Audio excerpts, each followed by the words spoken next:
Welcome back, folks, to another episode of the FEX Insights podcast. I am your host, Mark Montfort from Not Centralized, and I'll be taking you through the news as well as interviewing an interesting guest that you'll see later on. First up in the news, we're seeing this interesting article from Cointelegraph. It's DBS, Franklin Templeton, and Ripple all teaming up to launch tokenized lending. As we can see in the article here, it says that they've joined forces to roll out tokenized trading and lending services for institutional investors, all built on the XRP ledger and powered by tokenized money market funds and stablecoins. They signed a memorandum of understanding to help investors better manage market volatility by offering a way to shift funds between stablecoins and yield-generating assets. This was a Thursday announcement last week that you may have missed. Digital asset investors need solutions that can meet the unique demands of a borderless 24/7 asset class. That was from Lim Wee Kian, the CEO of DBS Digital Exchange. They say that this partnership demonstrates how tokenized securities can play that role while injecting greater efficiency and liquidity in global financial markets. You can see here as well the Ripple announcement on this, their tweet. And then it also says that DBS to accept tokenized funds as lending collateral. So much more on this in the actual article that you can see here. Staying overseas, and we see this next article from The Block. So the FCA proposes adapting existing rules to bring crypto firms under full UK oversight. Final framework is due in 2026. So the highlights or the quick takes from this are that the FCA released a consultation paper outlining how existing financial standards will be adapted, not copied wholesale, for the crypto sector in the UK. Feedback is due in October and November, with the final rules for crypto firms scheduled to be published in 2026. So for those that don't know, the UK's FCA is the body that oversees the financial markets over there. So they set up proposals to bring crypto firms fully under its regulatory framework, promising a regime that reflects traditional financial rules while adjusting them to specific tasks and features of the digital asset market. So rather than completely new created rules and something separate to the existing financial market, they see it as just an adjustment to existing rules and seeing how blockchain and digital assets fits into that. Very pragmatic use case and something that we should look to for lessons here in Australia. More on that in this article. Staying overseas, and we see this one from Tether and the US. So we can see here that they prepare for a US stablecoin launch. So Tether reportedly aims to match the success it has seen with stablecoins in other countries with the new token it plans to launch in the United States. This was done during an interview on Bloomberg with Bo Hines, the strategic advisor for digital assets and United States strategy of Tether. The leader, leader of its planned new token. So Bo is leading the charge there. Said Tether wants to be the largest player in the US market. They're already abroad and want to match that in the US, according to this report from Bloomberg. They said that 2 of the customers Tether aims to serve in the US are consumers who are underbanked or underserved and enterprise clients, including banks. So USDC from Circle is the dominant player in that space. Having Tether play a strong role there is certainly going to increase the competition, and we know what happens when there is better competition. It just leads to better results for the customers, in this case, the enterprises and the underbanked. So we'll see what happens there. Tether CEO Paolo Ardoino said during the interview that one of Tether's advantages is that it has its own distribution channels, which it has built over the last 11 years. Ardoino also said that Tether does not plan to go public, adding that it made $13.7 billion in profit last year and does not need the capital. It's a pretty nice position to be in if you can have it. Arduino also said in the Friday announcement that Tether's been issuing USDT for over a decade and that the token is used by hundreds of millions of people in emerging markets. Now we'll see what happens as they make their way into the more crypto-friendly US. And now back over to local news, and this one's all about stablecoins and the regulator that we have here, ASIC. As you can see here from this post, ASIC has said just yesterday that they are supporting innovation in digital assets with new relief for Australian stablecoin distribution. And we know a few of those different players. There's Catena Digital, there's the Novati Group, which has got AUDD, and others that are looking to get into the stablecoin space here. Further in this post, they say that this is the first of its kind relief, and it marks an important step in facilitating growth and innovation in Australia's digital assets sector. And here's the key updates. They say that class relief is granted for intermediaries engaging in the secondary distribution of a stablecoin issued by an AFS licensee. Relief exempts intermediaries from needing separate AFS market or settlement facility licenses. So as long as they have an AFSL, they will be okay. Mandatory exempt stablecoins product disclosure statements available to clients. So they need to provide those PDSs to clients, and that they remain committed to supporting responsible innovation while ensuring important consumer protections. So it's protections on the one side, but not stifling regulation with the innovation side that can actually happen there. So it's regulation on the one side and not stifling innovation with regulation or over-regulation. So very interesting to see. There's more details in the comments that they provide here. So here is the full article on the ASIC website that was off their LinkedIn. So you can see the announcement here. They've got two downloads. So one is the explanatory statement for this ASIC instrument, and then another one is the ASIC Corporation's instrument details as well. Stablecoin distribution exemption. So really interesting there. I had a post on it that I put out today. So I said here, happy Friday. Some great news for blockchain innovation in Australia yesterday, with ASIC's new relief for AFS licensed stablecoins coming out as an important signal for where digital assets in Australia are heading. By reducing licensing friction for intermediaries while keeping issuers under an AFS license, ASIC is laying the groundwork for stablecoins to be used in ways that are both innovative and compliant. Stablecoins aren't just about payments, they're about programmable money and composability, the ability to connect financial products and services like building blocks. That's what unlocks efficiency, transparency, and entirely new forms of financial infrastructure. And one of the projects in Project Acacia, which I've spoken about on this show and is continuing to be built out by the 24 participants, is a stablecoin project with Catena Digital building on top of the Red Belly network. And so it'll be really interesting to see how this affects all of that innovation. We're grateful that ASIC has made this sort of announcement because it paves the way for just further innovation, further testing, and the new types of rails that we know will be part and parcel of future financial and commercial markets. That's it for the news this week, folks. Now we'll get over to the guest interview.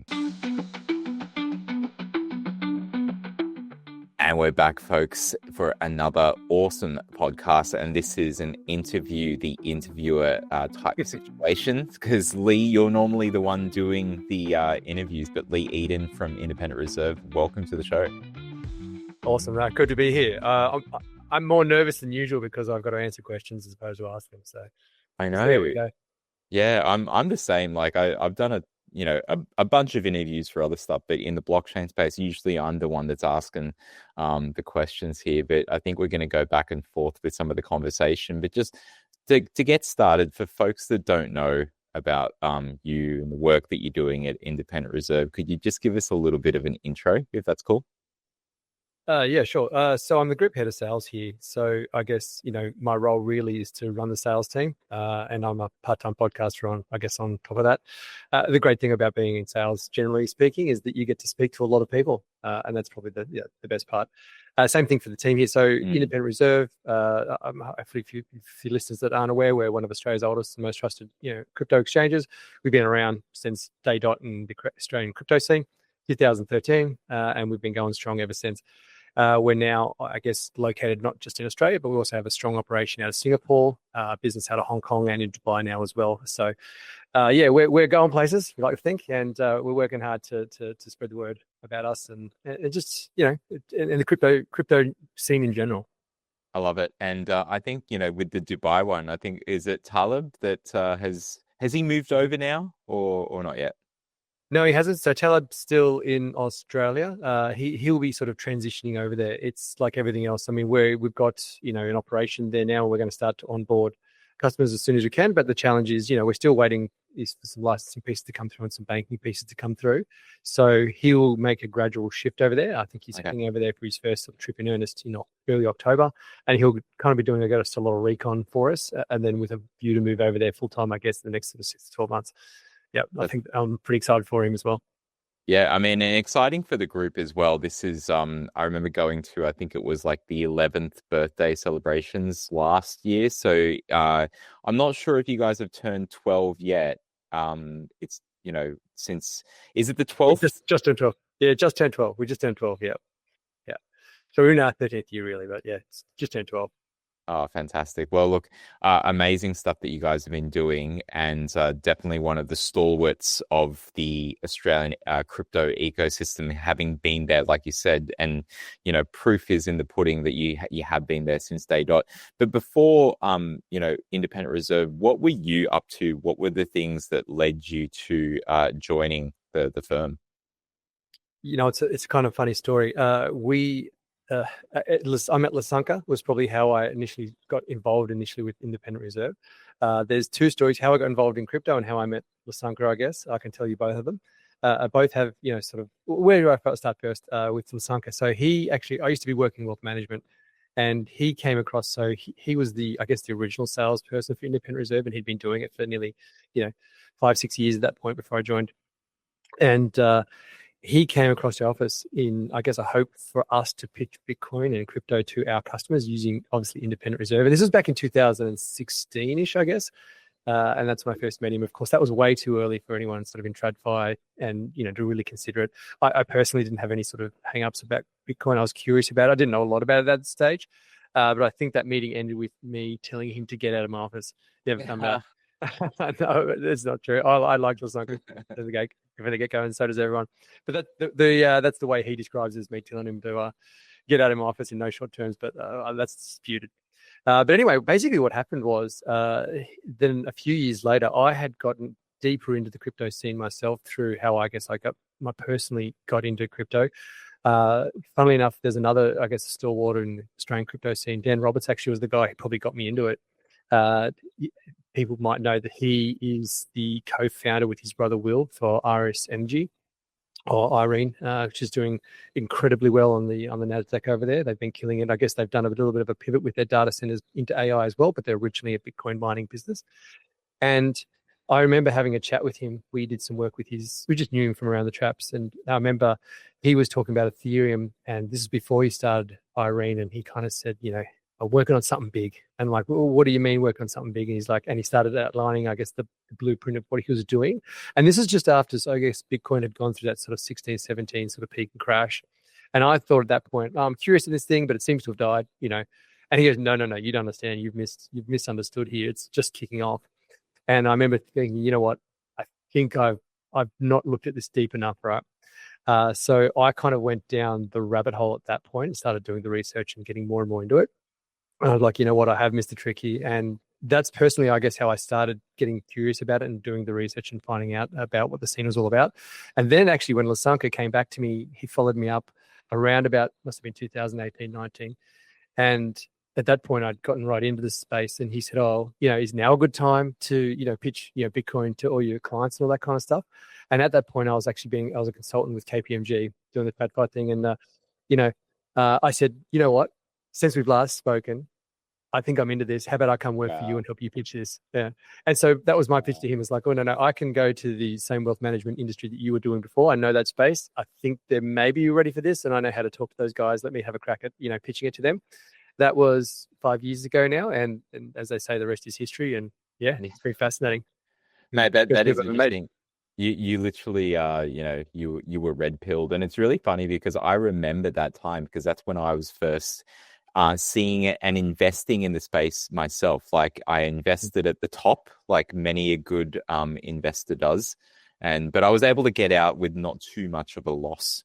So, and then I thought this is crazy stuff. And I was working in capital markets at the time, equity research in London, seeing one of the other analysts mining Monero.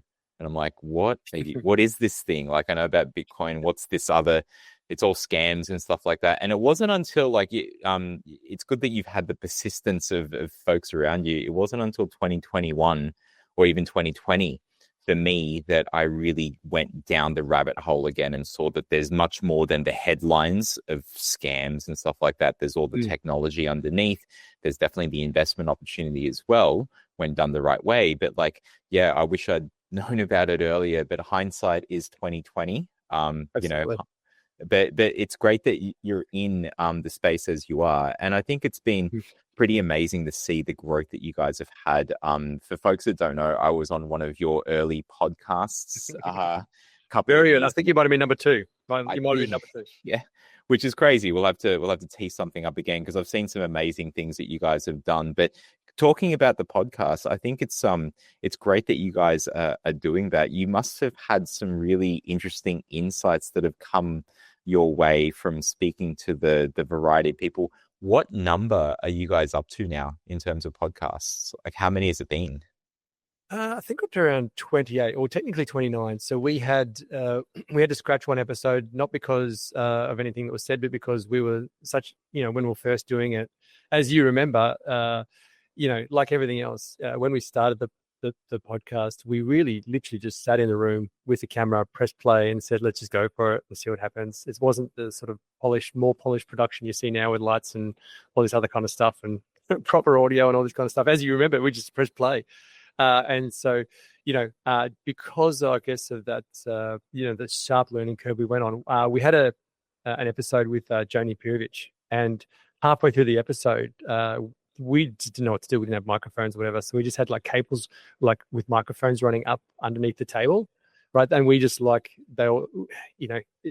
one point, because it was taped to the floor or something that we're doing, she kicked it out, or one of us kicked the microphone out halfway. So the episode came out all absolute garble. And so we're technically 29.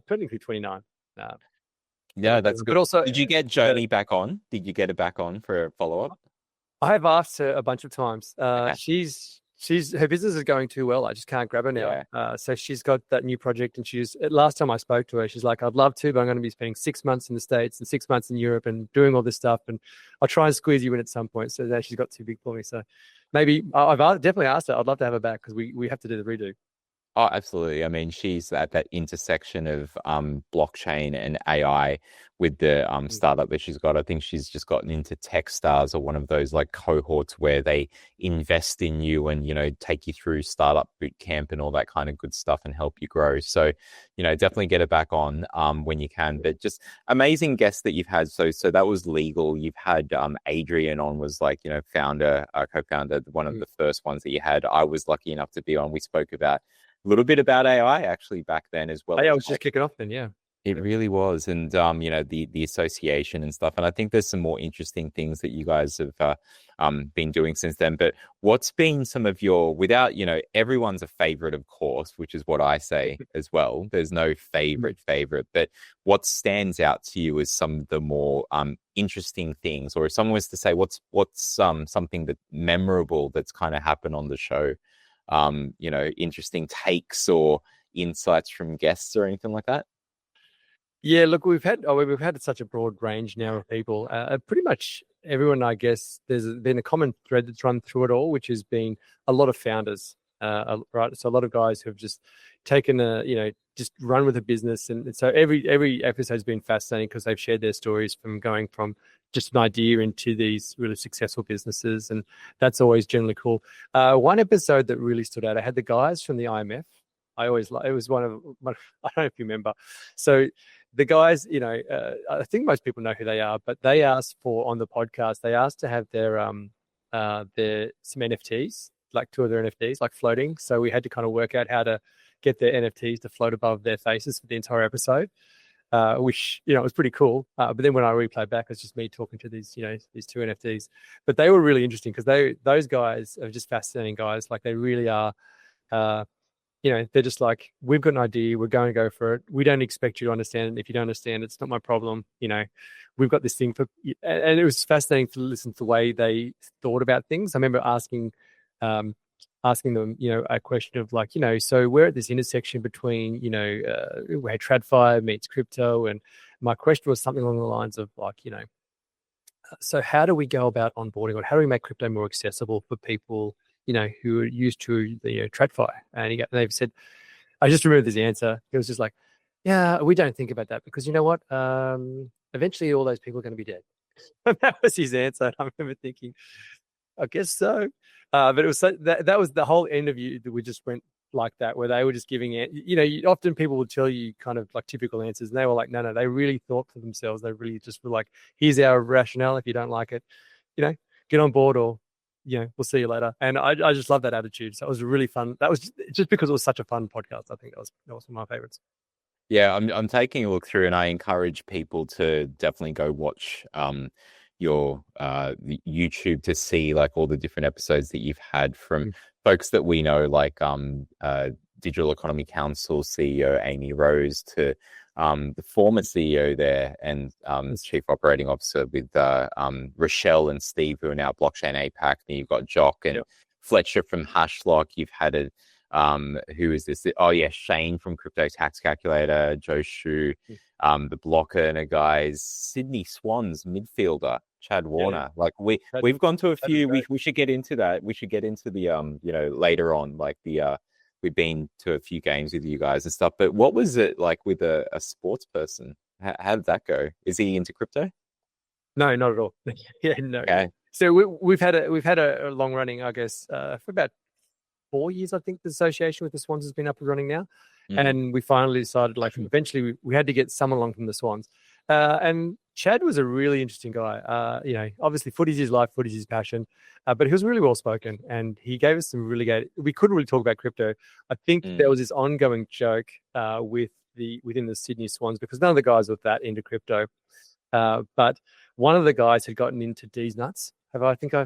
Anyway, I would, unless you've seen the podcast from the scene. But anyway, that was the extent of his knowledge. Is like one of the guys said we should buy this particular crypto, and like it was right at the top, and we're like, you know what? I think if that's the extent of your crypto knowledge, just a couple of meme coins, we might have to, readjust how we take all this. So we ended up talking about footy and just high performance cultures and all this kind of stuff. And he had a bunch of really interesting takes on, attitude towards sport. Like he's only a young guy, he's early mid-20s, but he had a really, really mature sort of outlook in the way he looked at things. I asked him about, the Swans, had they been to grand finals and sort of did definitely the opposite of the way they wanted. They got, beaten pretty badly in both those ones.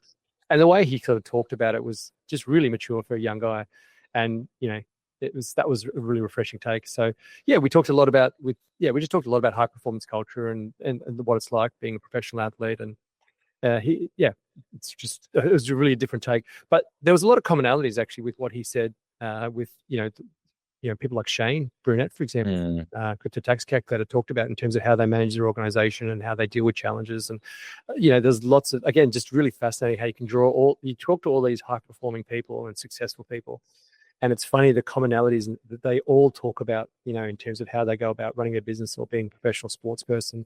So there's a lot you can take away from that, I think, in general. Yeah, I think it's really interesting that whether it's high performance or it's, from sports to organizations or from, athlete mindset to trader, investor, believer in the tech kind of mindset. Because there's even people, they might not be invested at all, but they work in the space, or they're a big supporter of the space and have to go as well through the ups and downs that come with an industry that is trying to prove itself. There's a lot of more interviews that I'm sure you guys are going to have, but do you have some folks, like, apart from Joni, but do you have some goals and aspirations as to like the next crop of people that you want to interview? Is it going to be focused on Australia and APAC kind of region folks, or do you want to kind of get a bit more global in terms of the folks that you bring on? Yeah, so initially, I guess the thought process for how we started this, I may as well run through that to sort of talk about how we're hopefully trying to evolve it as well.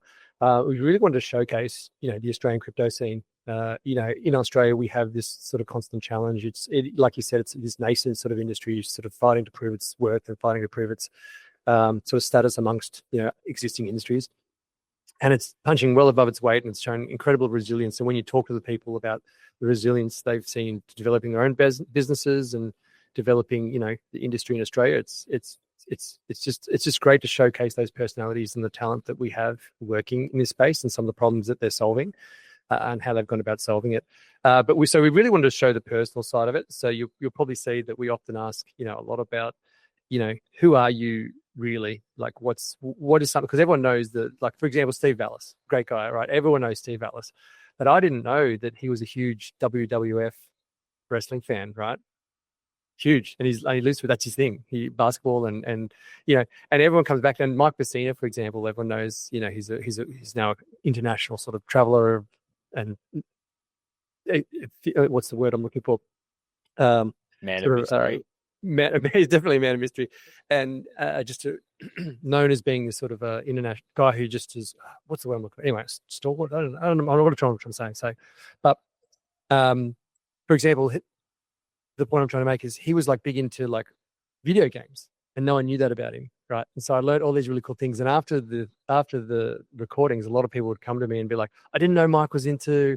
I knew he was this big lawyer and knew everything about international law and crypto and all this kind of stuff, but I didn't know he was really into, like, computer games and Mario Kart. Oh, that's awesome. And the same thing for Steve. I was like, oh, Steve's into wrestling. I didn't know that about him. So bringing that human sort of side of it and the personalities of the Australian crypto scene out was probably to be honest, the part that I like. And funnily enough, the bit that, most people sort of resonate with. So from that point of view, it's been really awesome. So I think, for what we do, it's definitely trying to showcase businesses and success stories, but also the person. So that's always been, I guess, the goal of what we're doing episode to episode. And moving forward, look, in line with the growth for Independent Reserve, I mean, we're now an international business. So we absolutely are looking at ways to try and take that focus predominantly on APAC. APAC's our home, APAC's our focus. We'll take guests from America and Europe as well as they come through. In fact, Nick, you've probably seen for our weekly dispatch, Nick's going to come to Singapore. And we're going to try and do some interviews with a bunch of guests from around the world to get some more international appeal. Because right now it is probably, it's great for the Australian scene, and we'll continue to focus on the Australian scene. It's still going to disproportionately sort of, be the amount of focus for us. But we are going to take it sort of more broad, I guess. I love it. And I think there's going to be some really interesting things you get to have in terms of conversations being on the ground there over at Token in a few weeks' time. Like we're filming on the 18th, so it's not long to go until that. You'll probably see, you've seen my colleague Arturo just there in the background. He will be there, so, watch out for him. Maybe great to get some hot takes from him as you're down on the ground. But I have to ask you, I can't listen to that and then not ask you, but like, what's something that you would say is something that folks don't know about you? Have you got something that, shoes on the other foot now? If I was going to ask a question that you take to Steve and to Mike Bassina and stuff, like, what would be your answer to something like that? Geez, that is tough. See, I've never had to ask myself that question before, so I never had to do it. But like, look, when I'm not, when I'm not working, I guess these days here, I mean, I'm a family man, so I mean, most of my time is spent with them. But realistically, I'm a golf tragic, right? Every spare moment I get, I'll be out trying to hit balls and trying to work on my game. Don't get nearly enough in as I'd like to. I'm also an enthusiast for jiu-jitsu. My son's good. I'm not very good, but Adrian and I get along there and go and wrestle men. Doing our best. Well, I should say in my case, just getting beaten by blokes. I don't really, I'm not very good at it. So, but it's another thing I'm really into these days. It's a bit of a family passion just because of my son. He's good at it. So I actually, to be honest, I probably spend most of the time doing it, but he's the one folding people and I'm the one getting folded. So that gets it. We balance it. I balance the family out by being bad at it. But they're probably the things that keep me really busy outside of work. But as you know, it's like this. It's not a challenge. It's one of the things I love about sort of this growing industry and working for Independent Reserve is that it's a full time. It to me is kind of consumes a lot because it's not a 9-to-5 job, right? We spend a lot of time, as you know, traveling and conferences and spreading the word and doing after hour stuff. Half our life is spent, at meetups and conferences and, so I feel like the lines between my personal life and my work life definitely get blurred. But luckily I enjoy work so much that it's okay. I was going to say, like, there's only one way to be able to do something like what you described there, and that's by actually enjoying and being passionate about the space. And for people that I guess they want to learn more and get in touch with you for whatever kind of purpose it might be, they're interested in the interviews that you guys are doing, they're interested in Independent Reserve. What's the best way for them to reach out and learn more about you guys and to get in touch with you? What are the best channels for that? The easiest way is LinkedIn. I'm always on LinkedIn. So jump on there, send me a message on LinkedIn, connect with me there, it'd be great. But also, if you want to check out the work we're doing, there's probably two ways. There's the number one way is just jump on YouTube and hit the subscribe button there, and you'll be up to date with all the stuff that we do. We've got two, main channels that we do. We do the weekly dispatch with Nick. So Nick is great because Nick is, for those of you who don't know, he's one of our OTC traders, but he has been a crypto guy for a long time, and he knows the ins and outs of the technology side, really, really well. He's really into it as well, as you can imagine. But this is one thing just generally about cryptos. You don't sort of haphazardly fall into it. You have to sort of chase it down and do it because you've become passionate about it and interested in it. So that's. I know I'm digressing here from how to get in contact with me. LinkedIn, YouTube. Otherwise, the website, my email, lee.eaton@Independent Reserve. Just flip me an email as well. I'll get back to you. But if I'm allowed to digress for a little bit about sure, yeah, people who work in the industry, it's because it's such a young, vibrant industry. I think, and you would probably recognize this yourself. You don't end up in this industry because you didn't know what to do at uni, so you did a crypto degree or something, right? I'm not saying people become accountants because, their mum wanted to become an accountant or something, but in crypto, I know when I first I told my parents I was going to go work in crypto, they looked at me really odd and they're like, what? They just looked at me like I just told them I was going to become a professional Pokemon card collector or something, like just something that just didn't make sense to them. But that's, as you know, it's like part of the reason I think, crypto industry is so vibrant is it attracts people who want to be here and are passionate about it. So, and you need that the kind of where it is at this present moment in time is that you need people with that energy because you still got to be resilient. You've got to love it because it's rough and ready and it's very uncertain. Yeah, there's still plenty of hurdles. Like as much as it has matured, there's still so many hurdles compared to like where we know it can get to. And it'll just become synonymous with finance. It won't be I can see a world where you'll actually look silly as a financial firm if you're not using blockchain, right? We're not there yet, but we are slowly but surely getting there as long as there's like more tokenization, like NASDAQ, LSE are now talking about tokenizing their exchanges. There's all the BlackRock, Franklin Templeton and other RWA stuff. So there's plenty coming, there's plenty happening, but we've still got a long way to go. So it's a good time to actually be in it. Hopefully this is an advertisement for folks that were thinking about it to actually come into the space, right? 100%. Look, like I said, Nick and I on the weekly dispatch, we run through the news that's coming through, which is really good because you get a sort of a pulse check of sort of what's happening week to week. And it's incredible. Like no other industry, things are coming online so quickly in crypto. Like a week is, months or years in crypto, and things change so much. Under the for example the Biden administration, there was as we know there's a real anti-crypto, in fact a real targeted attempt to kind of like kind of wipe out the crypto industry. Operation Choke Point 2.0 again. Talk to Mike Bassina. He looked through the documents. It was not a conspiracy. It was a genuine attempt. And all of a sudden Trump comes in and it's like 180, complete 180. They put through legislation within months, right? To make it really clear, how businesses can participate in, the use of stable coins and the framework for how, crypto will be legislated or regulated in the US and all kinds of crazy stuff, which in Australia we're still kind of hoping for. But you see those impacts on the ground. And so when you're looking, like we do at the news on a week-to-week basis, the narratives around, the value for Bitcoin, for example, it's never been clearer. It's this store of value, digital gold narrative, and the ETFs have just proven there's huge demand and hunger for it out there. And people get that, right? People get that narrative. And Ethereum now is, sort of seeing it as the financial system 2.0 of, TradFi, right? And there's a race on, and anyone who's paying attention to the news can see that there's a race on in the US now. There's clarity around tokenizing everything, right? All the examples you just mentioned before. And you can now see it, and all the major businesses, huge financial institutions now are taking it very seriously. And it'll take time before that sort of really, comes to, I guess, the realization, because, it takes time to migrate across this new technology. But we know that there's, a lot of businesses out there that are tokenizing everything, and Ethereum, Ethereum may not be Ethereum, but like right now, Ethereum seems to be the front runner. All the on-chain activity is 60% or something like that of on-chain activity is still all through ETH, right? So yeah, I would certainly encourage people, if you don't want to read it, come and listen to Nick and I each week, and we'll definitely run you through the headlines, of course. But it's fascinating, right? And that change has happened in the last 6 months. And in the last 6 months, we've seen this huge shift, and the attitudes that we're seeing. At the exchange, we deal with the broad segment. So we see from everyone from large institutions through to individuals, and we can see those shifts.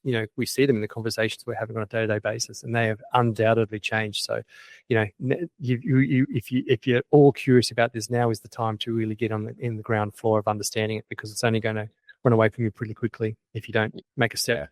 Yeah. Well, the best time to get involved is always now. The best time to do something is always now, rather than think about it. And just look at you and I. Like, took a bit of time for me, a little bit less for you.